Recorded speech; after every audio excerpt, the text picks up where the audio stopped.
Hello, welcome. Hello. Hello.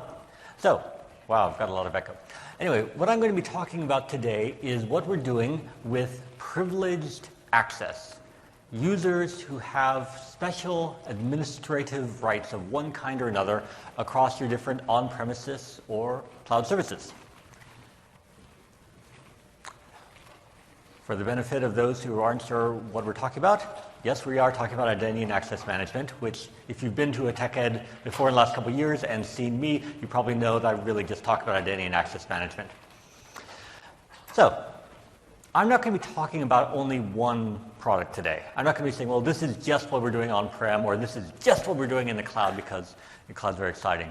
Really, what we're talking about is technologies that deliver across what we ship in on-prem, in the box in Windows Server, in value-add products on top of it, in toolkits. I'll mention some consulting stuff, as well as what we have in our public cloud services. Because, for a couple of reasons. One, we're not structured as an engineering team that's only an on-prem team or only a cloud team.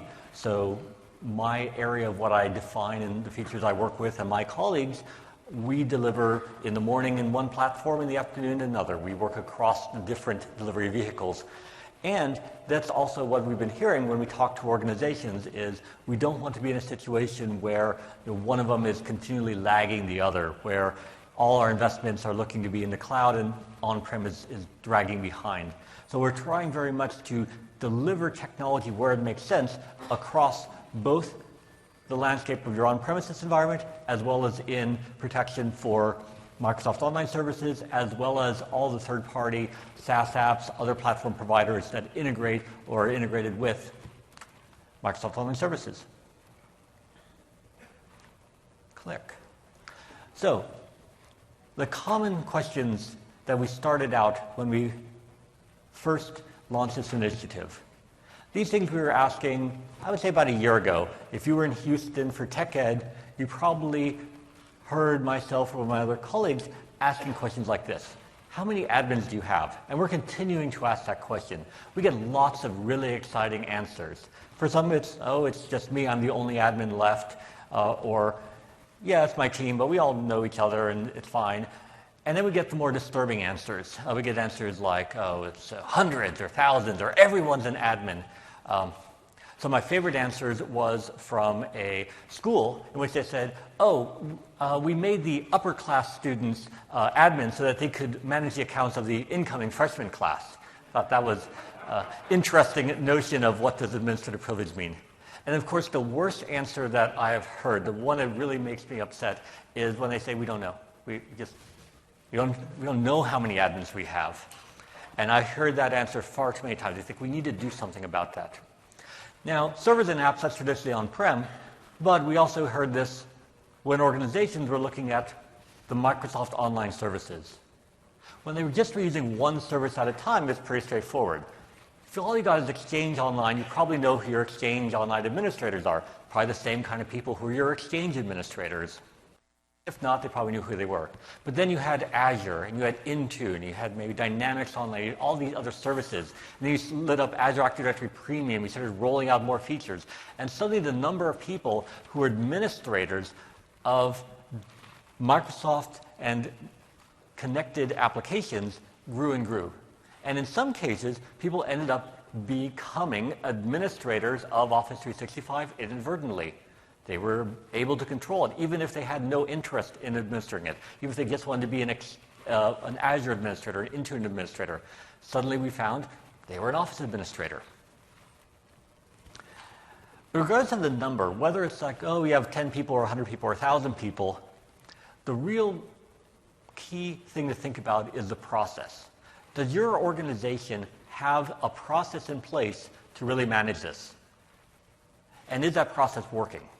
Because obviously you probably have something written down or some email that someone did, or maybe it's just tribal knowledge of, oh yes, when someone joins the company and gets put into the IT department, then we go and make them an admin. And theoretically, when they leave the IT department and go off to marketing or sales, someone should remember to go do something, hopefully. But does that process actually work? And what we've been doing over the last, I would say, 5, 6, 7 years of identity management is saying, the best way to make a process work is to automate it. An even better thing to do is to combine the automation with more monitoring, more visibility, so that in case you turned out you were automating the wrong process or the automation wasn't doing what you're expecting, you have an earlier detection that things went wrong. So that's going to be a lot of my focus today. What can we do for administration? What can we do to help organizations deal with answers like this? The too many admins, or the fact that you're an admin for everything, or that there's really no central IT anymore. The fact that we have so much of situations where organizations are decentralized. Different departments are buying different services. Users are showing up to us saying, we're already using this app in our department, roll it out for the rest of our company. Oh, and you can be an administrator too if you want. Lack of visibility. If you've been to some of the sessions before, you know that visibility of administrative activity has been a problem for a long time because we focused on perimeter. We focused on, well, let's watch the email coming in or the email going out or the network traffic. And as an industry, we haven't really been focusing too much on the administrators. At Anders Zinberg's talk, at Jeffrey Snover's talk, we talked about that historic problem years and years and years ago, back when computer security was really being developed for things like military computing, and the notion of if you just have a guard at the gate following a well-defined set of rules, it doesn't matter what's going on in the base because the base is run by trustworthy individuals. That security model doesn't reflect organizations today. That security model doesn't reflect the threats of today. And we know as an industry we have to do better. This was brought home to me when I got this timeline from one of our customers that showed what happened in their environment. The attacker had all the time they needed to do a research and figure out how to compromise that organization. And then there was a relatively short interval of time between when they got in and got their first workstation and when they were a domain admin. And what happens when you're a domain admin? It's game over, right? That person is an admin, they create backdoors, they can hide their tracks, they can cover up, and they can stay in this organization indefinitely. The organization didn't detect this attack. The organization was told, there's something weird we found over here, you might want to go investigate. They were told this attack had happened. And by then, of course, it's too late. What about all those backups you made during your last year? Those backups had the attacker on it. It had the backdoors on it. You can't go back to the last backup. All your backups are corrupted. This is the thing that really kicked off for me the notion we need to be providing more tools, more capabilities, more process, and more guidance in our products and our services. It's not just for the external attacker. It's also internal as well. The fact that there are administrators in the organization and those administrators have privileges means that there's ways for people within companies to carry out attacks. It may not be attacks like cyber, espionage or so on. It could be something as silly as a rogue trader covering the tracks from a bad trade. If I can just find someone who's an admin who can help me fake up these bank trades or something, then maybe I can escape to Aruba or whatever before they find out. All these things about the organization are changing. We also hear a lot of things in the news. And a lot of times, well-known product names or services show up, and people start asking questions. Oops, one too many. What's going on in Active Directory? Is Active Directory part of the attack? We don't want to be in a situation, for most of you who are probably Active Directory administrators or know someone who is an Active Directory administrator, to be thought of as, oh yeah, they got into AD again. That's a bad situation. We want to make sure that we have the right protection going into Active Directory. That's an area that we focus on. Why Active Directory? Because Active Directory can be an immensely powerful tool for managing your org. Group policy, global address list, authentication, fun stuff. But also is that incredibly powerful tool if misused. Hey, once you're a domain admin, you can log into every server in the domain. That's great for the attacker. Lateral movement. You can jump from box to box cleanly and easily. Now, also people ask, well, yeah, that's Active Directory, but that's the on-prem stuff. What about the world of tomorrow with the cloud and so on? Why aren't you protecting the cloud first?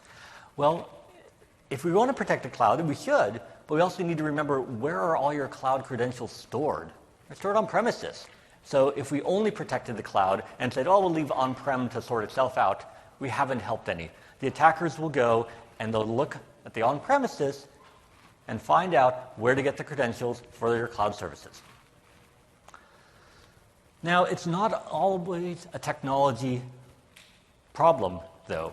So the last thing I want to mention, though, yes, you've seen a lot of things in the news. Oh, there was a bug. Oh, there was malware. Oh, there was something wrong with technology. If Microsoft just shipped better code, then this wouldn't happen. Or if the industry just got rid of that crypto algorithm, then we wouldn't have this problem.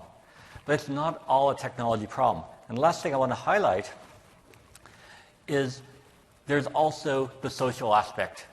And a lot of the problems that we looked at when we're figuring out how do we help organizations better manage privilege is merely giving you better technology does not eliminate the problem. You also have to deal with the reality of how administration works in the organization today. Things like help desk, or things like the common notion of what do administrators do? If you're an end user in the company, an administrator will come up and ask you strange and unusual questions, or ask you to do things like install a patch for something, or they want to borrow your computer. Or they might come up and say, oh, I need your password for something. Now, as my administrator, I trust my administrators, right?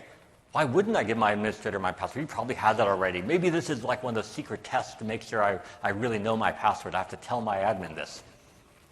So there's all these other factors that come into play that led us to design our solutions for privilege management a little bit differently than some of the other products and services that are out there in the market today. Not to say that they got it wrong and we got it right, but to say that there's lots of different ways to think about improving privilege access. In particular, the way that we think about doing it in what we're covering today is around protecting the user. And the users are anyone who will need to have that privileged access. I'm not saying privileged account per se, although maybe I did in an earlier version of this slide, because there's often a lot of confusion. People say, well, do you really care just about the account? Is it really just who is the administrator, like who's logging in as the administrator of the box or the root account in Unix? It's more than just that. There's lots of other privileged access rights in the organization. There's all sorts of other forms of administrators on Windows, as you know, on Unix, there's sudo, there's all these other systems. And in the cloud, it's the same thing. There's all the traditional administrators, people who are your Exchange Online admin or your Azure subscription owners. But then there's also things that people are now telling us and telling others, these are more privileged. The most shocking ones are things like Facebook accounts. Normally, as IT security people, we think, system administrator, high privilege. User and marketing with Facebook account, low privilege. But you go talk to a customer. What would happen if someone pastes on a well-known family brand's Facebook page an incredibly derogatory, vile message? What if someone tweeted something about our stock price or that we were in some situation? That affects the stock value immediately. That affects brand reputation immediately. And that is very visceral. So historically, when we think of administrators and what does administration and privilege mean to, say, a risk officer, yes, server admins, domain admins, those are important, but they're also worried about these other kinds of access rights because it's more visible. You see cases over and over again of someone mistweeting. They thought they were on their personal account, and then they tweeted their plans for what party they were going to as the company, and people got a laugh. And other times, Twitter accounts got hacked. Twitter accounts of militaries got hacked saying, we're under attack. Well, that can scare a lot of people pretty quickly. So there's a lot of change in how we think about administration. Now, there's a second part to what we're doing here. If we said, don't worry, we have this great technology solution. As soon as you upgrade to the version of the operating systems and version of products you haven't shipped yet, you will be protected. Well, you'll probably be giving me a low score. So to get a better score, what I'm going to talk about is what are things that you can do with your existing infrastructure? How can you make sure that you have the right protections with your existing apps? Do I want you to upgrade to Windows 10, to Windows Server 2016? Of course I do. Of course I want you to get there. Is security the only driver, though, in your organization? Probably not. Probably for most of you, when you go back and you look at your plans for what you need to do for your IT rollouts for applications, things, because it will give you more security, are certainly good and critical path, but there may be other more viable things. We can't move because we have an app. We'd like to, but we don't have the budget. The staff are busy doing something else this quarter, so those things have to sit on hold. So what we're going to be covering is a lot of stuff that you can add alongside your existing infrastructure, and then bring your infrastructure up over time. Bring your apps up over time. But you don't have to have a big bang effect of you only get the protection if you're starting scratch from a new environment. So let me go through a couple of our technologies that we're covering. So we're cloud first, cloud forward, so let's start with the cloud first. So what are we going to do on the Microsoft Online Services? What do we have out there today? Well, something you probably already know about. Azure multi-factor authentication. Who's heard of Azure multi-factor authentication? Pretty much all of you. Okay, hands down. Who is using Azure multi-factor authentication? Not bad, not bad.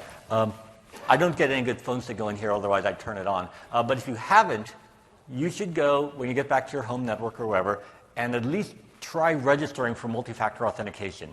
And get the rest of your IT staff to at least try registering. You don't have to leave it on, although I'd recommend you do so.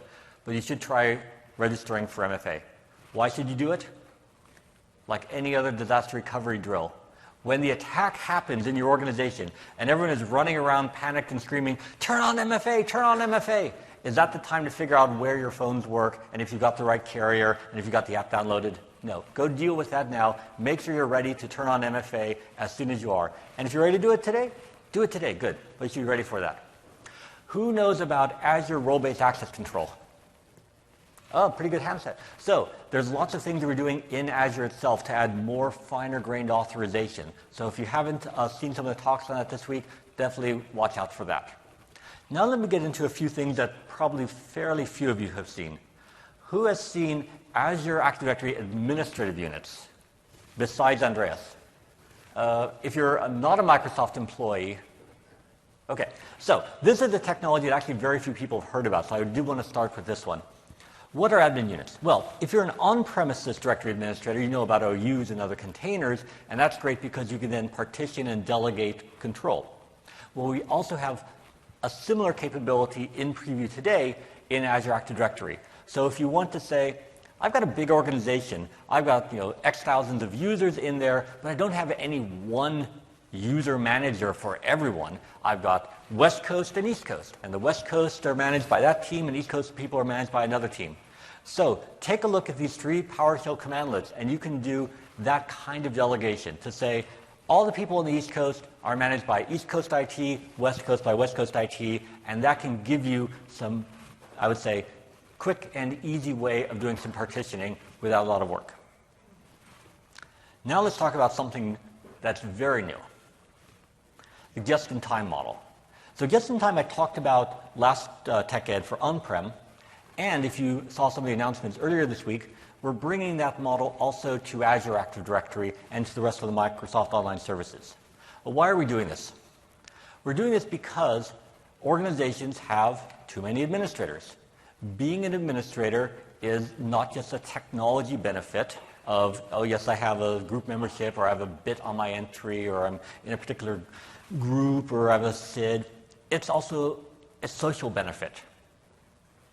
Think about in your organization what administrators can do. And like everything else in an organization, there's power to that. There's power to be able to do things, even trivial stuff like reset a password. Think about the power that someone has if one of their friends says, oh, I got locked out, and says, well, I can reset your password for you. Great. Do you a favor? Maybe you'll do me a favor. Not in like some weird Godfather way, but just normal day-to-day social interactions are helped out by people who have administrator powers. So if you went around to people and said, you haven't been in the IT department 5 years, you're over in some marketing stuff, and yet you're resetting people's passwords, I mean, great, you're helping efficiency, but really you don't need those admin privileges anymore, right? You can give them back. People say, no, I still need that. I still need my admin privileges. Don't take them away. Because you know there's a server someplace, and I might need to reboot that server someday. And if I didn't have the admin privileges at that particular moment, disaster, famine, stock price, it's horrible. So whatever you do, take away that other guy's admin privileges, but I need mine just for another 5 years, just in case. So what we are putting in to our different management experiences, to Azure Active Directory, to Microsoft Identity Manager, is tools to help you deal with these individuals in your organization. To say, yes, you can get your admin rights whenever you need them, and we'll give you an easy way to do that. But in the meantime, since you're not really using that 24/7, 365, and since you are kind of now increasing the risk of our organization and creating exposure, I'm going to make it so you're not a permanent admin anymore. So one of the features that we have announced this week is in preview is the Azure Active Directory Privileged Identity Management. And so if you've seen some of the sessions before, you've probably heard about this. Let me show you what it looks like. Try going to port 7, and we'll see, Office 365 portal. Look very carefully, and you'll see nothing at all unusual here. This is just a standard Office 365 Administrative Center, which you probably have all seen lots of times, so I'm not going to spend any time here. There's nothing here of interest anyway, other than to point out that, here I am, I'm Lee Sperry, and I'm an administrator in my company, Contoso. So great, I'm an admin, all my friends are admins, everything is happy, I can administer whenever I want. Well, let's see if we can do better than that. So what we've added new is over here in the newer Microsoft Azure Management Portal, which if you're looking closely, you'll notice that I don't have a subscription to Azure. I'm not even an Azure subscriber. I'm just a user who happens to be an administrator, and I'm able to use this portal. And following the instructions I read on the blog post, I have this new tile on my start board called Azure AD Privileged Identity Management. So when I click that, I get to see a little bit more interesting information about my other administrators in my directory. So I can see the different Azure AD administrative roles, which are also apply to Office 365 and Intune and Azure and so on. So let's see about my other co-administrators. Well, this Marco guy, he probably does a lot of admin stuff, or at least makes a lot of demos. Here I am, and here's another person, Abby Spencer. Well, I'm not really that into administration, so I'm Lee Sperry, and I'm going to make myself a temporary administrator because I don't really need my admin privileges. Sure, I was looking at the Azure portal, and I was looking at the Office portal, but that's just for a demo. I don't spend a lot of time there. So I can also make Abby a temporary administrator too. So what does this temporary administrator thing mean? It means that these users, myself, Lee Sperry, and Abby Spencer, we're now just ordinary, run-of-the-mill end users. So I'm going to log out just to make sure everything's clean. I don't have any weird cookies laying around. And I'll log out here and start over. So I have a clean environment. Now, do I have to go log out? No, but this is the first week of preview. And for the health of my demo, I'm going to log out to make sure I'm starting fresh. So now let's see my second day. Used to be an admin, so now I'm going to go in and log back in as Lee Sperry. Great, I can get back into the Azure portal, but I'm no longer an administrator. So if we go into Azure AD Privileged Identity Management, we'll see, if you look at Manage Identities, I have 3 users with global admin roles. One's permanent, one's active, and if I click properly, then we'll see that I'm not that user. I'm not currently active. So if all goes well, and assuming the network is up, I'm going over here to Office to administer, and you'll notice something. I went to the Office portal, and what do I see? This is my user page. I can change my theme to a cat waving hello, but I cannot do any administration anymore. So I have removed myself from administration. Well, great, you say, but how do I get back in? Because I need to finish my demo, right? So if I want to become an administrator again, then I go back here to Azure AD Privileged Identity Management, and let me just close that off, and click the other path, Activate My Role. So I click Activate My Role, and it says, I can request to be a global administrator. Great, that's what I want. Request, and make active. Good. So now I'm going to activate myself. What's the reason? I'm giving a demo at Ignite, and this is really important that it works okay. All right, no, this is really code. There's not like some guy in the back room watching me type this. Okay, so request reason. You notice there's a lot of empty space there. There's space for other things there. You can put in like, ask the person requesting for their trouble ticket number that they're responding to. Very soon now, you'll see things like, oh, you want to become an admin? At that time, we're going to ask you for MFA. So you don't need to be doing your MFA all the time. So if you're like using PowerShell a lot, it's like, oh, I want MFA, but I also want PowerShell. Well, now you can do the MFA when you're elevating. So where did all that go? Where did all those, why am I requesting in my silly text go? Well, we can now see which users are requesting to become admins, at what time, and it's all time limited.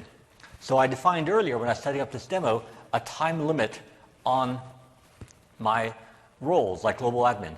So my temporary admins, I requested yes now to be a global admin. I can go back into the Office portal and I won't see that I can pick my theme, but I can do damage to my Office portal, whatever I want to do.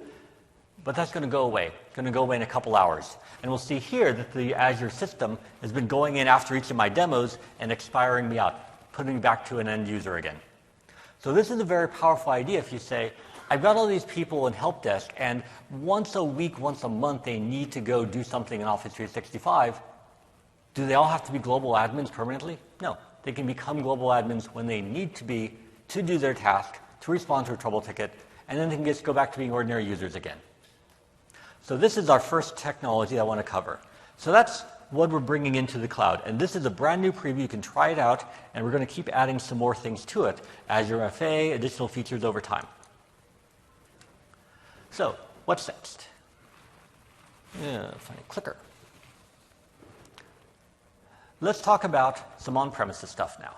Let's talk about pass the hash, because everyone's interested in that. Let's start with another question. Ask the audience. Have you deployed any patches on all your computers since last November, MS 14068? Who has installed this? MS 14068. Good. If you haven't, please do so. This is a pretty basic Windows update that applies to all versions of Windows that are in support and provides a very important Kerberos change, so you should really go back and be installing this update. Okay, with that out of the way, now let's move on to some features. Oh, and brush and floss regularly. Okay, so now let's talk about some features. So if you have Windows Server 2012, 2012 R2 as your domain controller, you should try some of these features because these are really cool things that are out there in AD today. You don't have to wait for the next version of Active Directory. That can help with this. So some of these I've talked about before if you've heard my sessions. A protected users group turns off some of the old crypto, restricted admin mode. So, you're the attacker. You want to get an admin's password. How do you do it? You go try to crack the admin's machine? No, you don't try to crack the admin's machine. Find some ordinary end user in your organization, some guy in marketing or sales or whatever. And what do? You go get onto his machine. Do a spear phishing. You become a local admin on that person's machine. And then what do?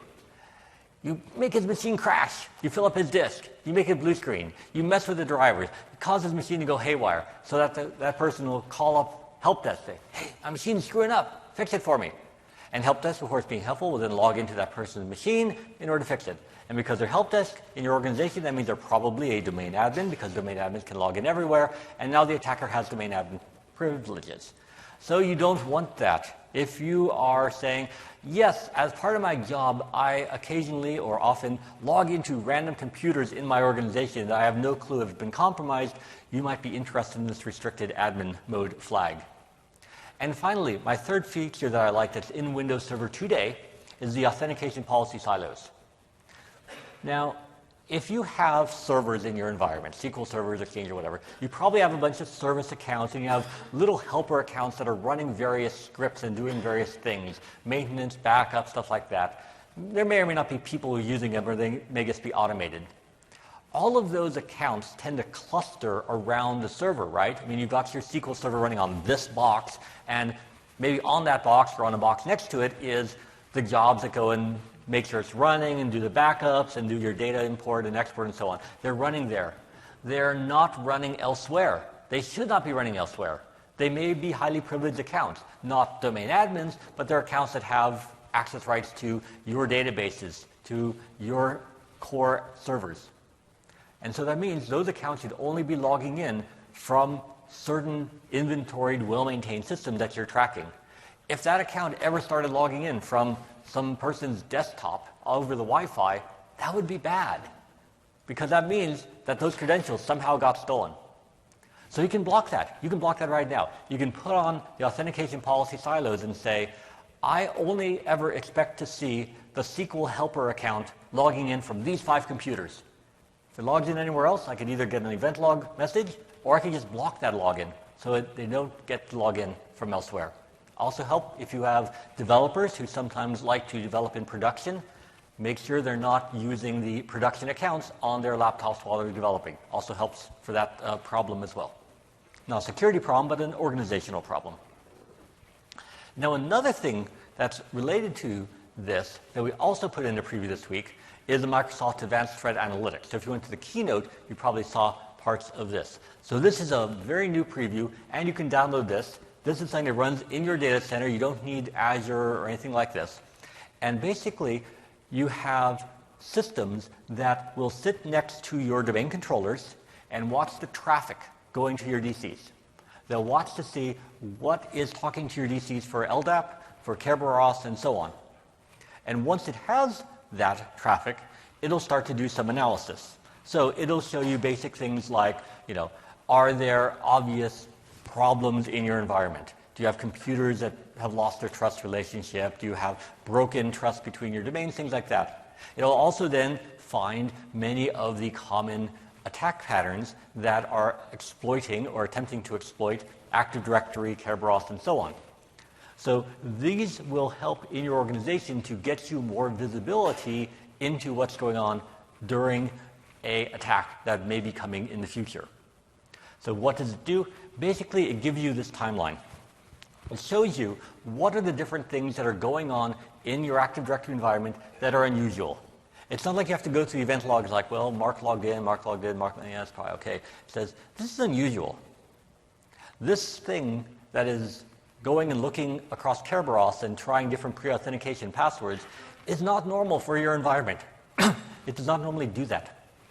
And the fact that it's finding some accounts is a problem, and you should be aware of this. Now, there may be some applications that do this. Maybe you have a very strange Kerberos client app that you've written or gotten from somewhere that's doing this. So this is just a warning. But let's see what happens next. Interesting. LDAP Simple Bind. LDAP Simple Bind is a great protocol that allows an application, let's say a AAA server, Radius, remote access device, to go and get a username and password from somewhere and send it over to AD and say, is this username and password correct? And so if there is something in your network, let's say some old piece of networking hardware from the 90s or early 2000s that's sending LDAP requests over to your DC over the network where the attacker has been lurking, now the attacker is watching and saying, that's an interesting, you've got a lot of username and passwords flowing by. And so now the attacker might be trying a few of those as well, saying, hey, let's see which one of those actually work. So it warns you about things like that. And then what happens next? There was some reconnaissance, tried some passwords, and it found a user. And it found this user, Michael, and said, great, now the attacker is starting to expand across the network, starting to doing things that Michael doesn't normally do. Michael does not normally interactively log into 6 computers at once. Normally he has like 1 computer at a time. He logs in from a file server. File server computers don't normally log into other things. They tend to be things you go to.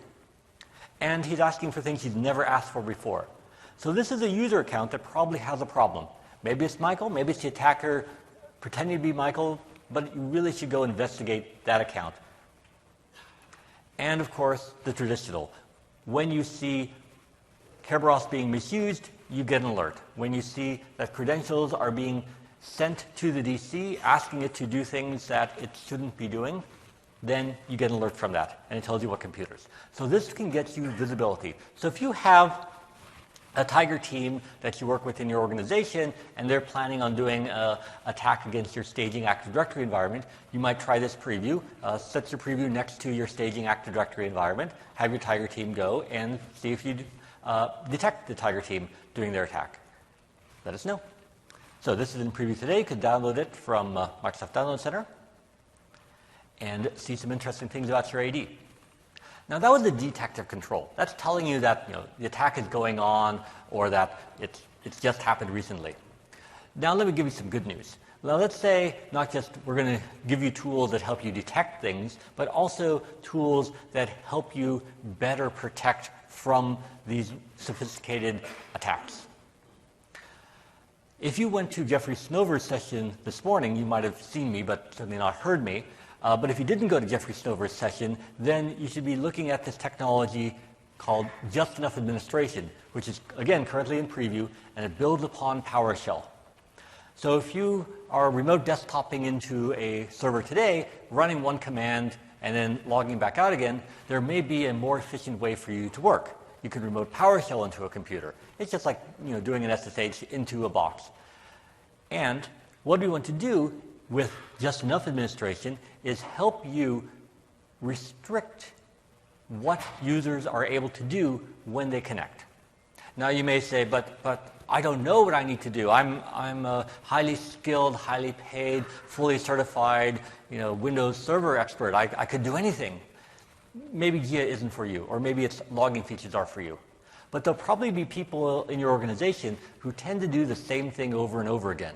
They say, I've got this SQL stored procedure. I need it to be pushed over to the SQL box. And you, for some reason, need me to be an admin to do it. So I need to log in and be an admin today so I can push my SQL stored procedure. It's things like that. Oh, the web server is down, or I think it's down, or my website's running slowly. Can you restart the web server for me? Just make me an admin so I can go restart the web server. There's often a lot of very common things that people are doing over and over again. They're needing to be admin for that today. And with Just Enough Administration, you can limit that. You can say the user only gets to run a handful of commands. And you can pick which commands. And so they can do things like, oh, you want to go administer Exchange? Okay, you can administer Exchange. But if you're coming from help desk team, you probably shouldn't be creating new mailboxes because that doesn't seem like a normal thing you should do. Maybe you can check the mailbox status or make sure the server's up, but if you're creating new mailboxes, that's really not what we'd like you to be doing for help desk.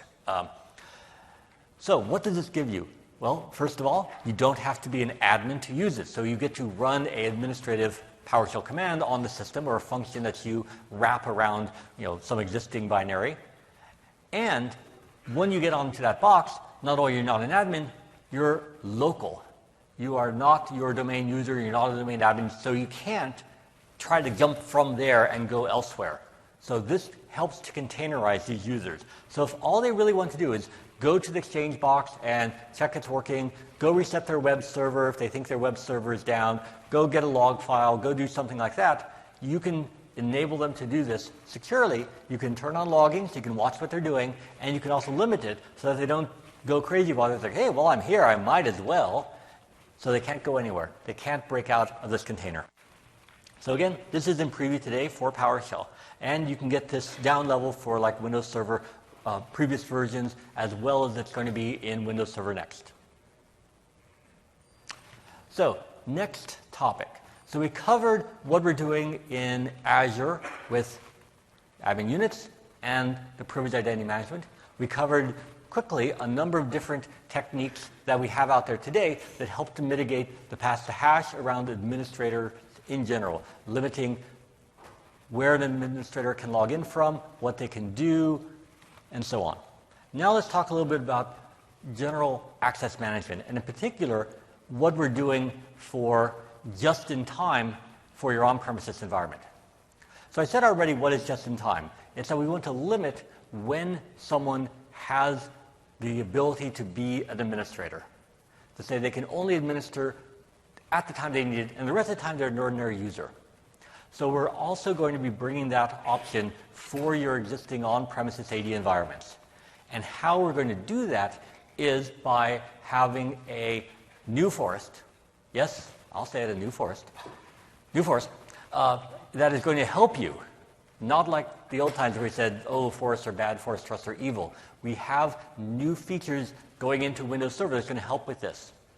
This forest is to help protect you. Because if you went to Anders Winberg's session about the roadmap for security assurance, what did he say at the beginning?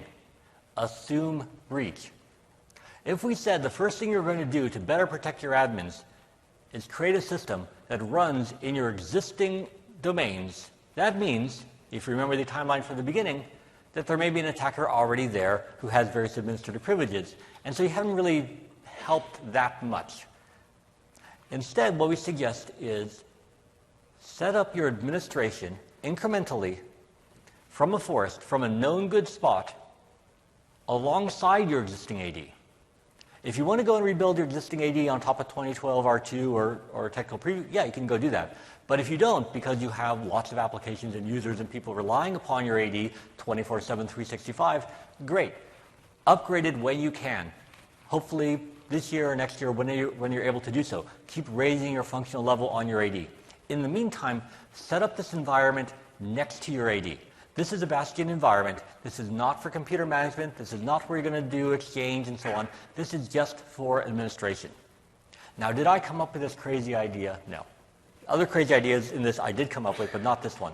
This crazy idea is something that our consulting organization came up with and has been deploying at customers already. So all we're trying to do here is take things that customers are already doing to better prevent or mitigate or recover from breaches and make this part of our product engineering team recommendation. So what do you need for this technology? A lot of things I've talked about up to this point have either been part of Azure Active Directory or premium services or part of Windows Server or standalone previews. For this, you need one of two things. Either Windows Server 2012 R2 or technical preview for this Bastion environment domain controller, and you need Microsoft Identity Manager, the next version. So what do you need in each one? Well, first of all, there are some new features going into Active Directory in the next version. If you were at Samuel's talk on what's new in ADDS and ADFS, he has a slide or two on this one, so I'd recommend going and listening to that as well, because he's the lead for that product area. But just at a high level, what are we using from Active Directory? The first is time-limited group memberships. So before, in Azure AD, I showed you time-limited roles. I can request to be a global administrator in my Microsoft Online Services, and after a period of time, the Azure system itself will kick me out. So we want the same model here for groups in your on-premises environment.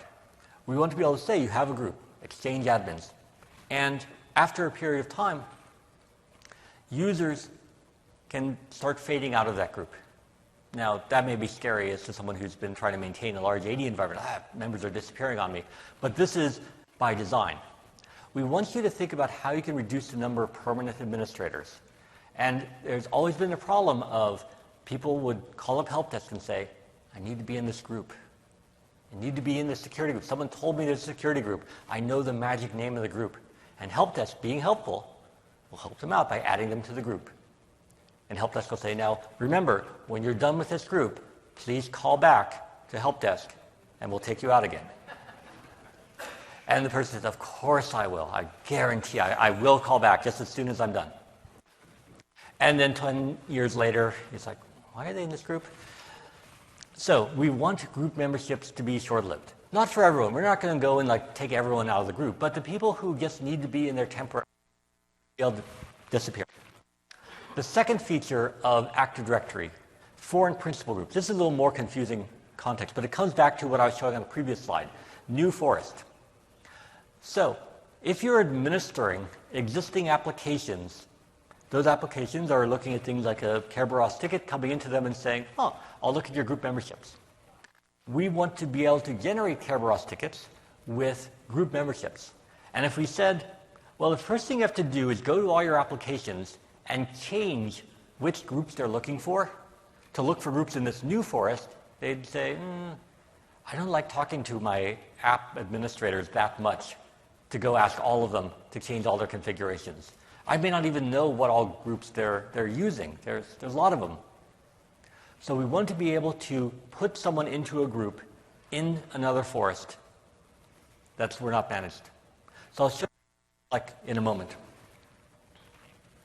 So that's the features of Active Directory that we're relying upon. Identity Manager, some of you may have already seen this or heard of it. We gave it a new name because it's a new year. It's now called Microsoft Identity Manager 2016.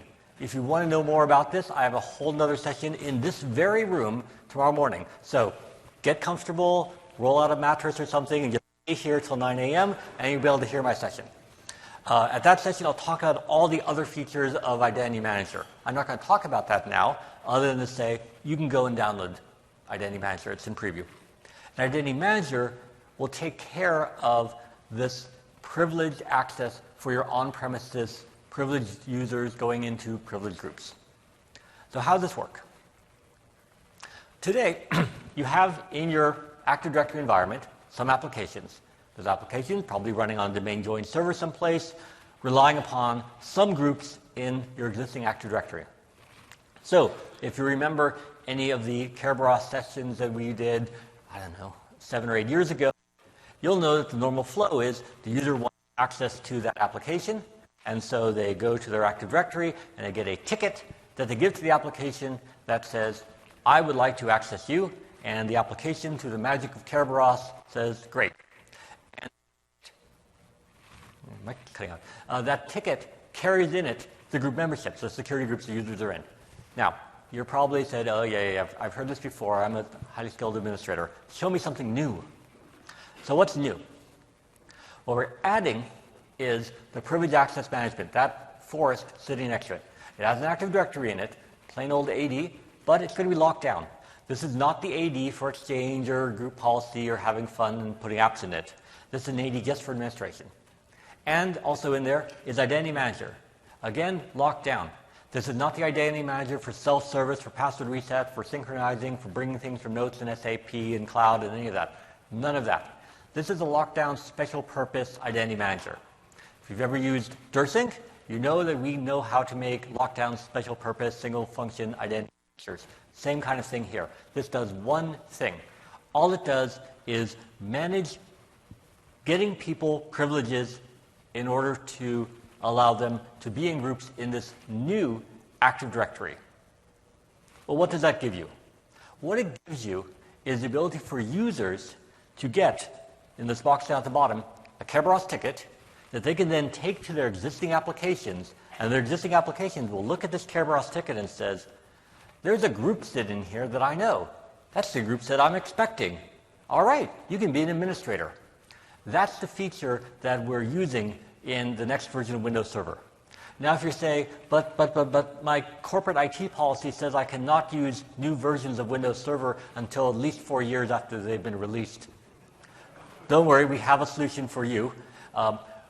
If you are in that kind of organization and you say the most recent thing my department policy will let me use is Windows Server 2012 R2, we'll take care of that. So in this new privileged access management bastion forest, you can use either Windows Server 2012 R2 or, if you're allowed and if you're ready for it, the next version of Windows Server. Obviously, we'll recommend the next version. It has more features. It has Kerberos tickets that are time limited, so it's a lot more powerful. But you can start today, as soon as you're ready, as soon as this is out of preview, with the familiar AD 2012 R2. Thank you. I don't have any t-shirts to throw, unfortunately, but thank you for that. So yes, remember what I said at the beginning. I would love everyone to upgrade, but I also am a pragmatist. I've been doing this for far too long, and it's turning gray and white, waiting for people to upgrade. There's a lot of 2003 out there, so deal with your 2003. Yes, security is important, but we'll get around to this. So what's this Microsoft Identity Manager going to be doing for you? What it's doing is it's helping to manage the lifecycle of the privileged access in these groups. So there's really 2 steps to it. The first is figuring out who should have access, who should be in groups. You may have a good clue. You go look at your groups today. I have a group called Exchange Admin. Let's see who's in there. Wow, look at all those people in that group. Well, I don't even know half these people, and they're not even using Exchange. I don't know why they're in here. So these would be good candidates to assign to a role in the privileged access management system. What does that mean? Take them out of the security group. Put them instead in this system. And this system that says, you're not in the group, but you can request to get into the group. and we'll make it possible. So let's say Jen's our user. We take Jen out of that security group. Jen will no longer be able to manage Exchange. Shock, horror, it turns out we were wrong. Jen actually does need to manage Exchange. Okay, Jen, what are you going to do? You're going to go here and you're going to request to get back into that group. And we're going to make it very easy for you. All you have to do is say what role you want, Exchange administration, please, and then we'll run a workflow process and figure out if you can get back in. The workflow process could be very, very simple. Were you in the group before? Yes. Okay, great, you're in. So it could be an automatic approval. But let's say you want to do a little bit more than that. Let's say the reason you took people out of that group is because you've got a whole bunch of vendors. And it's like, I know I need all these vendors. I know outsourcing is a big thing, and we're supposed to be having vendors doing all of our administration for us, but I'm just not comfortable with a bunch of administrators who are vendors, who I don't know, who I've never met, who don't work for me, going in and doing administration at odd hours. I would like a little more oversight. You could turn on manual approval. Say, they can request. And when they request, I'll review what they want to do, I'll approve it, and they can go in. So that means every time they need to be administration, do I or one of my coworkers need to approve? Yes, we get more oversight that way. Or it could be multi-factor authentication. So let's say you're worried. Well, this is all great, Mark, with this time-limited stuff, but the attacker could still steal Jen's credentials and put malware on her box and do all sorts of horrific things, and then when Jen is on vacation, take over her account. Yes, we thought of that. So that's why we have Azure MFA as one of our gates here as well. So even if the box gets malware on it that Jen has been using, maybe her laptop got hacked, or she had the sticky note stolen that had her password, or however the attacker managed to get it, the attacker's on the box and says, I'm going to elevate, I'm going to pretend to be Jen, I'm going to put in a plausible sounding trouble ticket number, justification. Great, now Jen's phone rings. Jen's like, no, I don't really like to elevate today. Oh, the elevation failed. That's an interesting event. It'll be logged to the event log. You can run it over to your theme tool. Interesting things to watch for. This user requested elevation but failed. They didn't answer their phone. They pressed a fraud button. Definitely an account worth looking at. And then, of course, they pass. Let's say everything was happy. And now the role is active. What does that mean? We put the user into a security group. They can get a Kerberos ticket that shows their group memberships. They take their Kerberos ticket to their application, and their application lets them in. And then they, of course, go and do something else. I don't expect they're going to come back to our system and say, all right, I'm done. Years of practice has led me to believe that people don't tend to go back and clean up their privileges. So we'll take care of it for them. Just as in the Azure system did for the Azure roles, Identity Manager or Windows Server Technical Preview, whichever one you're using, will go in and clean up these roles, take people back out of the groups at the end. So that if the next day something happens and Jen's account gets compromised, that account is not the administrator anymore, so you can start to cut down on the lateral movements. So let's take a look at this. Let me log back into my demo box, and let me show you what this will look like. So let me put away my cloud side for the moment and take a look at some on-prem stuff.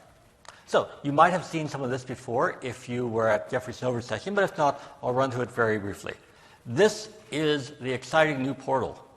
And you say, but it's not in my company's color scheme, but it's not localized to all the languages I want, but it's not running in the container I like. I really like this container.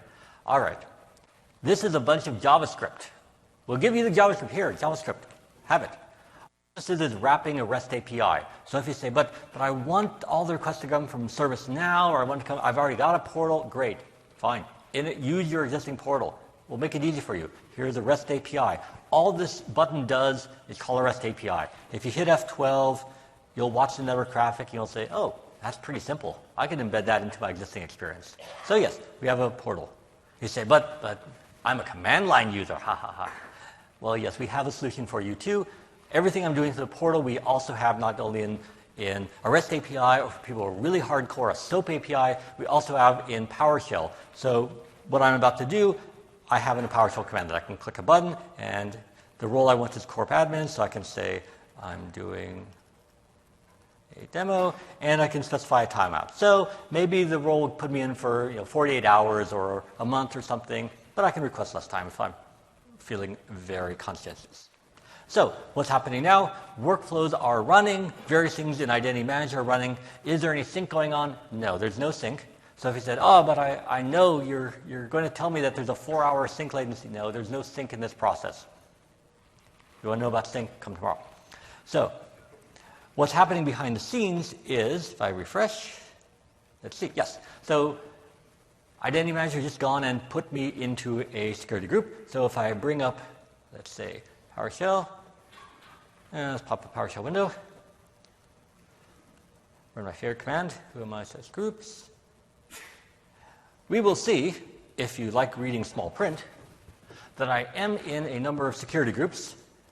I'm in one group in the priv, which is my basket environment, called contoso.local.corpadmins. You don't need to worry about that. Instead, I'm also in a group called contoso corpadmins. So what all this screen junk really means is I've put a user into a security group into a different forest. So that then this user, based on this Kerberos ticket you're seeing here, can now be authorized to do things like RDP, connect to a PowerShell endpoint, restart services, whatever you use security group memberships to control in your environment. And if I waited long enough, then the account would be taken out of that group automatically. Kerberos tickets would time out. With Windows Server Technical Preview, the timeout itself is, or the time period of the Kerberos ticket itself is limited. So if my role was only giving me 1 hour, then my Kerberos ticket will also be limited to 1 hour. So lots of cool stuff in there. So that's the user experience. So again, I can do this with PowerShell, I can do this with SOAP, with REST, with Web Portal. So now let's show you what the admin side of it looks like. But in your case right now, that account Kerberos ticket was also refreshed after you... Yes, after I did that, what I did is I refreshed the ticket behind the scenes. That was a little flicker, is I did a refresh in order to get my new group membership. Yes, good point there. So you are probably expecting me to show you the FIM portal, but I'm not going to show you the FIM portal. Not that I don't like the FIM portal, but not everyone likes the FIM portal. So instead, what I'm going to show you is how you administer this system without using the FIM portal. I'm going to show you a PowerShell. I have a number of users in my organization and a number of security groups, and so I can do all the configuration, if you will, of the system from PowerShell. So we have a lot of new exciting PowerShell commandlets in our MimPam module here. You can see a big list of them. I'll just show you a few examples to get a taste of what they do. So I already set my demo up, so I'll just show you what it looks like. So get PAM user. Here are the users that are allowed to elevate. So I've got some backup admins, I've got Jen, I've got Mark. So I already got that set up. Here are the groups. So I went and I ran a PowerShell command earlier and took two groups. One group for my corp forest, my existing forest called corp admins that I elevated into earlier, and another group that's in my priv forest itself, probably for backup or something. So I've got some users, I've got some groups. What do? I join them together. So I have a object in MIM, previously FIM, called a PAM role. No, it's not a behold role. It is much, much simpler than that. All the role does is it links a set of candidate users with a set of groups. So I can say, for example, let's see, r.candidates. So I've got a role here, and my role is called elevate into corp admins. Just trust me on that. And so Jen, backup admin, and Mark are candidates for elevation. And what group are they allowed into? You can probably guess the answer. They'll be added to the corp admins group. Straightforward. So these are the getter commands. There's new, delete, or remove setters commands. So you can do all this setup with some scripts with PowerShell. If you want to use the FIM portal, you can use the FIM portal. If you want to talk to it directly through SOAP, you can talk to it directly through SOAP. But you don't have to use the FIM portal. So this is a much more constrained identity manager environment than you're probably used to. It just does this putting users temporarily into security groups in this AD, and that's all. And you also may have noticed, if you're looking carefully at my screen, trying to find where my password is, that there is a few other interesting properties of this role. Like, for example, is multi-factor authentication required? Do I require approvals? What's the time to live? So you can set all these parameters for different roles, because you might have different communities of users. Vendors go through one process, full-time employees go through another process, even to get into the same group.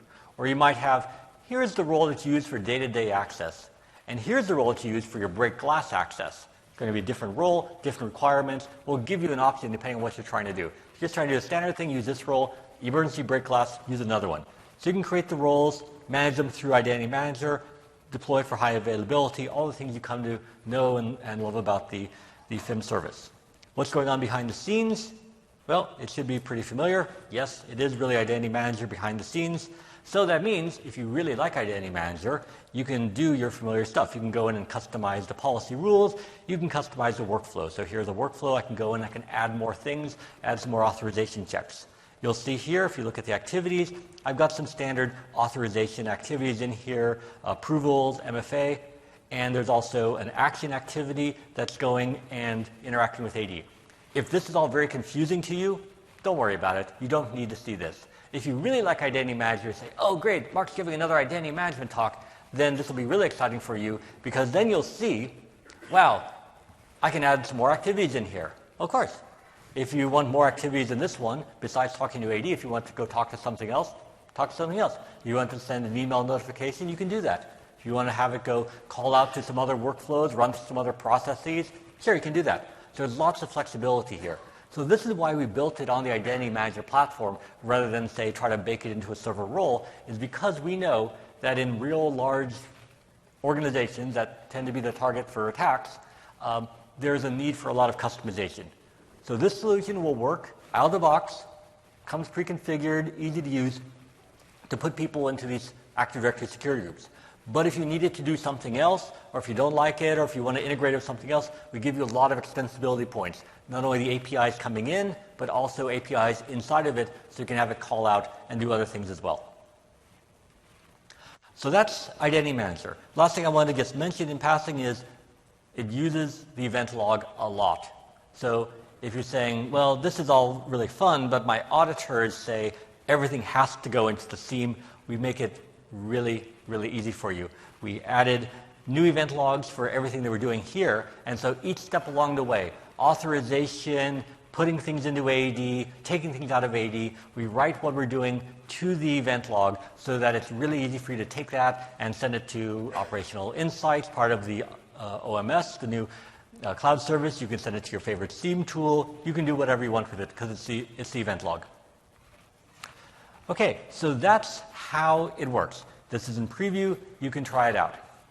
If you've been following the blogs, you know that there's been, this technology has been out there for a couple months now. I want to highlight in particular a few things that we've added recently. So I mentioned at the beginning, you don't need technical preview of Windows Server to try this. Some of you were asking when you came by the booth earlier, do I need that version? No, it works with 2012 R2. We recently added that Azure MFA I talked about before. Can't demo it here because of phone, but you can try it out when you get home with this. You have canceling. You can elevate to roles in multiple forests, and we have a lot of PowerShell. So going forward, we are almost done with this. We are almost ready to complete it. This probably is going to be our last preview for this feature, and then we plan to make it released to manufacturing in the middle of this year. So we're not waiting for Windows Server vNext to RTM for us to RTM this. It'll work with the current version of AD. If you know what's going on behind the scenes, I just want to highlight that in addition to the PowerShell, in addition to the new portals, there's a few new services here. So if you've been using Identity Manager, if you've been using FIM 2010 or 2010 R2 in your organization, there are going to be some new components here that may be worthwhile for you to read up on. We have documentation coming for that so that you can start getting familiarized yourself with what's new in Identity Manager. If you want to go and download it, we have pre-built VMs as well as the binaries. So if you want to install it in your own environment, you have your own AD, let's say in staging or a test lab, you can do that. If you don't want to go install it, you say, I don't really care about Identity Manager, I just want to do the demo that Mark did so I can show someone, or I want to try integrating with it, you can download the pre-built VMs. There's also a step-by-step guide that goes and sets all this up for you. It's mostly a bunch of PowerShell you can copy and paste in, so you can learn how to do some basic MIM administration with PowerShell. Okay, so definitely try that out. let me suggest then what to do next, as always. What you want to do, if you have Windows Server 2012 R2 in your environment, take a look at those features I mentioned before. They may be of value, they may be things you can start using today. Enroll for Azure MFA. Even if you don't turn it on, enroll. Make sure everyone knows how to do it. Standard disaster preparedness. Be ready for Azure MFA so that if you need to, you can turn it on and protect your cloud services. We've got a lot of things in preview, so let me just make sure I've covered everything that we've got in preview today. So Michelle, Azure Active Directory Privilege Identity Management, that's in preview. Admin units, they're in preview. What else we got that's in preview? Admin units, privilege identity management. If you want to know what the next preview will be, read the Active Directory blog because there's lots of things on there. Cloud Discovery, there'll be another session on that. That's in preview, or sorry, that's out of preview now. If you want to know more about pass to hash, there's a white paper, there's instructions for how to go deal with all the things you've heard about rotating Carib TGT keys and so on. Where do you find that? Microsoft.com/PTH. It'll take you straight to this white paper. So read that, and that'll also suggest other previews you should go look at. As I mentioned before, and it was shown during the keynote, Advanced Threat Analytics, it's in preview. You can try that out. That gives you more visibility into attacks that are going on in your AD. So if you got a Tiger team, see if you can catch them. Just Enough Administration, that's in preview today. So if you have, let's say, a Windows 8.1 box or a 2012 R2, you can download it and try it out there. If you're using 10 or Technical Preview, the new WMF version is already there, so you can just download a module with NuGet and be ready to get started with that. There's a document, a white paper, or you could watch the session that Jeffrey Snover did earlier today. If you weren't there, watch the recording, and he'll tell you more about what's in the Just Enough administration. If you want to learn more about what I was mentioning with these time-limited groups in AD or this new Forest Trust, and you're worried because you got told by your regulator or your government's security certifier that Forest Trusts were forbidden and you should never use them, yes, we are trying to talk to those people when we find them and say, we are working on a new trust type. There was a session yesterday that also talked about some of the other investments in AD, so you should watch that recording as well. It goes into a little bit more detail, specifically on the AD side, what it means for directory administration. Obviously, Identity Manager, it's in preview, so you can walk through the privilege access management for your on-premise. Now, most of what I've been talking about here has been about managing access, but you'll say, oh, but my real problem is those local administrators. So we have some other things that we've just put out recently as well. You may not have seen, so I want to mention them here. Local admin passwords. So let's say you've got a farm of servers you're rolling out. You go and you create these new Windows servers all the time. You've got some scripts that are doing it. Chances are they probably all have the same administrator password, which is convenient, right? Because now, no matter what server it is, you can go and be the local administrator on that box right away. All your IT team know that password, so it's easy. It's all on the whiteboard behind the IT department fridge. Which means, of course, that if the attacker manages to guess the password on one box, they're now the administrator on every box. And if one person absconds with that password, now it's a real pain. Okay, how many servers do I have with that password? So this is something that you might want to try out if you don't have a tool for this already. The local administrator password solution. If you have a lot of domain joined servers, this goes and randomizes the local server password and then puts the resulting password in AD. So it's easy for you to find. So that's one tool that we've just released to help with that. And we're going to be doing some new extensions to this tool, some more over the next couple months. But this, you can start today and get those admin passwords a little bit more randomized.